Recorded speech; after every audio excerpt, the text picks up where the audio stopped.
banyak susah.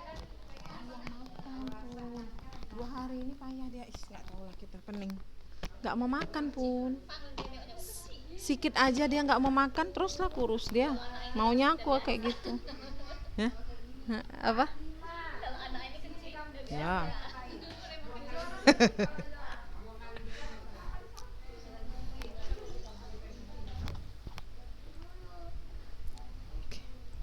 Assalamualaikum warahmatullahi wabarakatuh.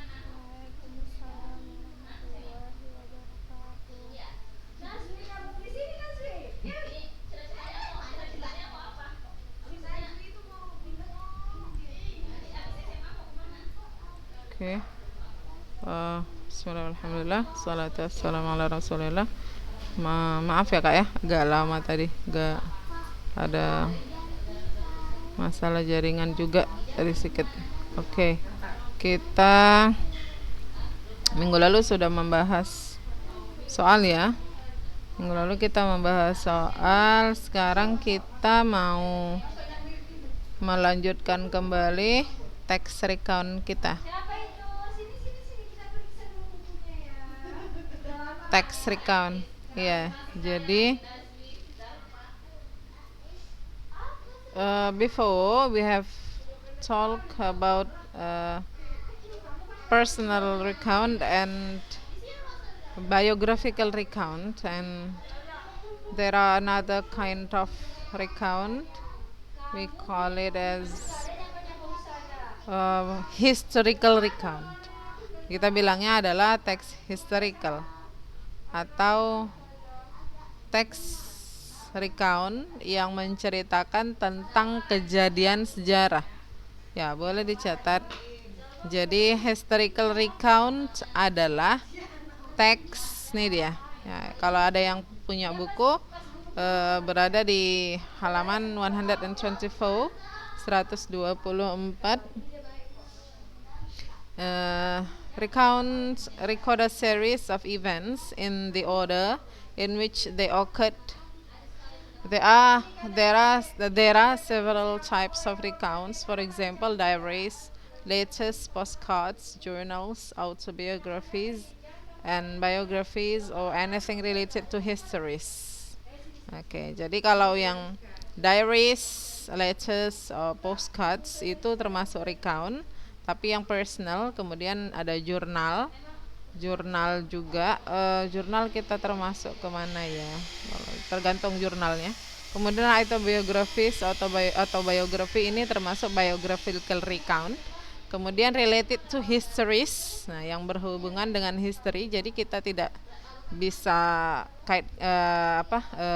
termasuk dia ke dalam naratif, tapi dia termasuk recount juga ya. History ya, non-fiktif ya, berarti dia sesuatu yang nyata terjadi secara history, sejarah ya, berarti sudah lama lewat, yang bernilai sejarah. Kita sebut dia dengan historical recounts. And in this chapter you are studying historical recounts. Do you know how historical recounts is told or written? Nah, jadi bagaimanakah historical recount itu ditulis? Apakah dia mirip dengan recount yang biasa yang sudah kita pelajari, yaitu recount yang berkaitan dengan yang pertama orientation, kemudian ada events, kemudian ada reorientation. Apakah sama seperti itu? Nah, ternyata di sini dikatakan bahwa similar to other types of recounts, jadi sama dengan jenis recounts yang lain. Jadi historical recounts itu usually start with an orientation. Jadi biasanya dimulai dengan orientation, setelah orientation diikuti dengan series of events, berarti sama ya kak ya. Setelah itu diakhiri dengan reorientation.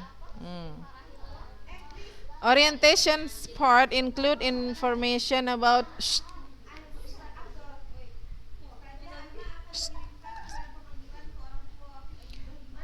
ends with an okay. The orientation part include information about who, what, when, and where. Jadi berkaitan dengan menceritakan who, siapa, what, apa, when, kapan, and where, di mana. The series of events are presented in the order they really happened. The recount ends with a reorientation which states personal comments about the events. Nah, ini sudah kita bilang ya. Jadi reorientation itu apa? Reorientation adalah comments or opinions of the writer about the events or the experience she or he has. And Oke, itu ya. Berarti intinya adalah historical recount itu memiliki struktur kalimat atau generic structure, struktur teks atau generic structure yang sama dengan personal recount, sama berarti gitu. And here, kalau ada yang punya buku, kakak-kakak, ini adalah ada teks ya, teksnya itu tentang nih The Battle of Surabaya, pertempuran Surabaya, atau kalau nggak salah kita ini yang kita bilangnya the origin of, kalau kita memperingati, bukan merayakan, kita memperingati ya tanggal 10 November itu kita bilangnya Hari Pahlawan ya. Tuh, ini dia teksnya. Nggak bawa buku nggak kakak? Nggak punya? Minta lah sama Umi Nina. Nggak ada. Sama Umi Nina di situ nggak ada juga bukunya. Nggak ada.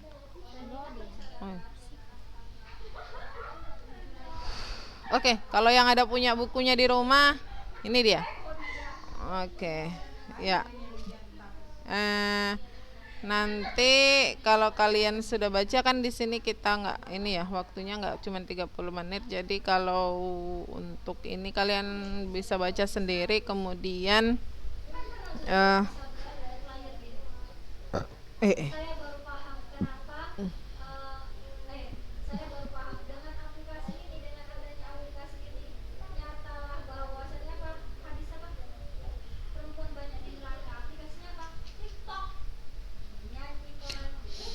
ya, di sini ada dibuat ini seperti ini ya, apa kita bilang ini kayak outline-nya ya.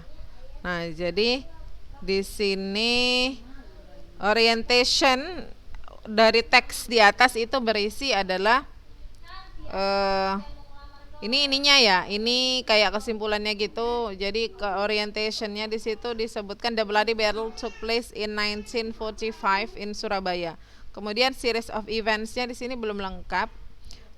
You can do it at home, bisa kalian baca dari kalian baca teks tersebut. Kemudian please complete this, please complete. Jadi kalian lengkapi ini ya. Yang pertama, rangkaian kejadiannya yang pertama adalah the governor of Java and Brigadier Malabi made an agreement. Gubernur Jawa dan Brigadir Malabi membuat persetujuan atau perjanjian. Kemudian apa yang terjadi selanjutnya sampai terjadilah pertempuran, and many Indonesians died in the battle, dan banyak orang Indonesia yang terbunuh di pertempuran tersebut. And then, is there any reorientation here? Ada disebutkan reorientation di situ. Di situ ada reorientationnya. Reorientation. Di reorientation yang terdapat di dalam teks adalah the Battle of Surabaya awakened Indonesian and international people to support the Indonesian National Revolution. Jadi katanya pertempuran Surabaya itu awakened artinya menyadarkan orang Indonesia and international people dan orang-orang internasional to support the Indonesian National Revolution, untuk mendukung revolusi nasional Indonesia. Gitu. Very good. Kakak. Oke. Nah, itu dia. Jadi what you have to do at home is please you complete this. Kita bilang ini apa ya? Apa saja bilang ini? Lupa saja namanya. Kita sebut apa ini? Bagan. Kalian apa ini? Kalian lengkapi ya Kak ya, berdasarkan dari teks The Battle of Surabaya. This is an example of apa tadi nama account-nya Kak? Apa namanya teksnya? Historical Iya, dia asal katanya dari kata history ya. Kata history itu ada artinya sejarah. Ya, tunggu sebentar ya, Nak. Historical recount kita diambil dari kata history atau sejarah. Nah, jadi disebut dengan historical recount, yaitu recount, teks recount yang berhubungan dengan cerita sejarah. Nah, gitu dia. Oke. Yang selanjutnya kita mau lihat, kemarin kita belum lihat ya yang teks biographical, recount yang biographical kita belum ya. Nah, sekarang kita mau lihat sebelum kita melanjutkan ke materi kita yang selanjutnya, yaitu naratif. Kita mau kita mau membahas dulu untuk biographical recount. Here, di sini ada text about our presiden keberapa? Ketiga ya. Oh iya, the third president. Yang pertama Soekarno ya.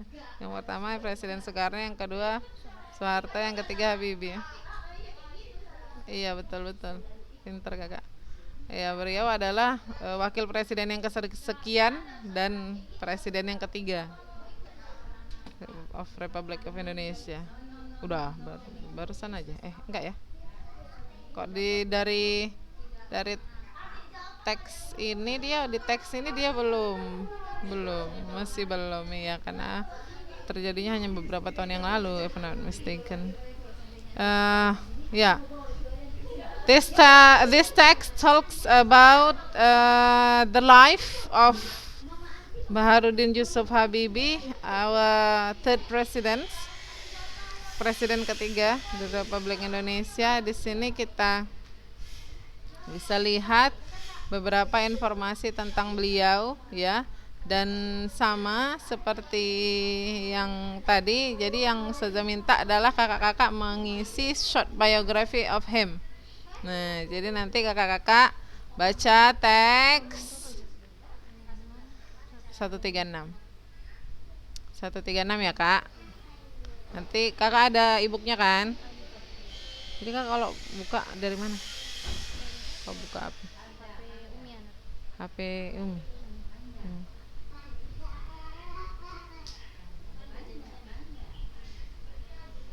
Kalau nggak di fotokopi aja, nggak ada memang.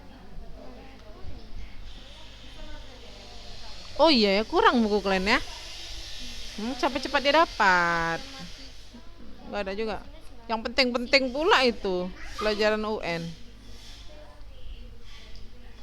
Ya pula lah, kayak mana lah ya. Itulah, sabar-sabarlah kalian, sakit lah mata nengok itu.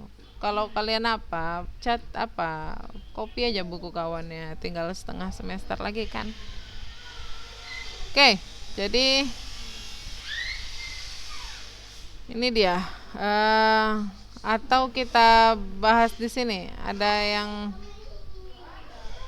kita untuk itu ini aja. Simple pastnya aja kita bahas. Nah, kalau ini untuk ini, I think it spends much time, banyak menghabiskan waktu. Jadi untuk mengisi ini sama yang historical recount tadi, I want you to do it at home ya Kak. Insyaallah next 2 weeks maybe, or next week we will talk about it. Kita bahas insyaallah ya. Jadi sekarang kita ke ini dulu, simple past. Any questions about historical and biographical recount? Ada pertanyaan Kak untuk historical sama biographical recountnya? Ada yang mau ditanya? Ya, who's talking? What's your name? Fatimah Ahmad tuh. Oke, kenapa Kak? Ya. Oh, jadi baru masuk Kak?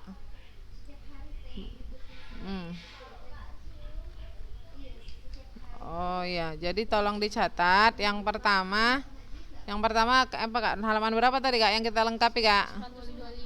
125. Yang pertama adalah melengkapi historical recount dari halaman di halaman 125. Kalian Kakak lengkapi bagian tersebut berdasarkan teks tentang kecepatan. Udah Kak? Berdasarkan teks dari The Battle of Surabaya. Nah, 125 ini. Jadi kita melengkapi melengkapi bagian ini berdasarkan teks tentang The Battle of Surabaya, pertempuran Surabaya. Kemudian kita berbicara tentang biographical recount about B.J. Habibie. B.J. Habibie. Ya, dan I want you to complete this one. Page 136. Halaman 136. 136. I want you to complete this short biography of B.J. Habibie based on the text. Berdasarkan teks itu gitu. Oke. Kalau dibilang oh iya ya. Kakak ini ya. Ya. Jadi Ustazah mau kakak-kakak mengerjakannya. Kalau kita bahas satu-satu itu nggak mungkin, tapi akan kita bahas bersama-sama nanti waktu next week or next 2 weeks. Kalau nggak minggu depannya lagi.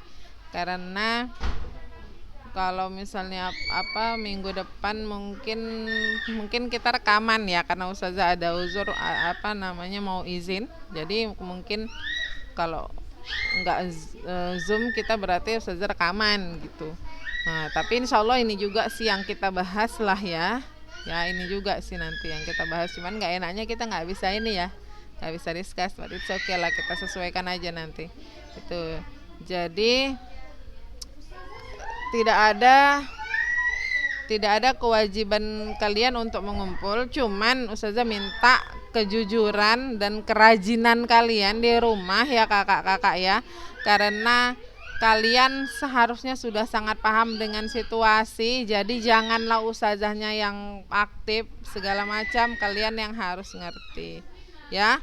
Nah seperti ini cobalah kalian pikir, semuanya itu ada 20 berapa kalian itu? 29 tambah 30 ya aturannya 59. Tapi yang datang ini ditambah di dalam 17, di sini 2, 19, nggak tahu lagi di mana makhluknya yang lain. Mungkin sedang bergentayangan entah di mana, nggak ngerti kita.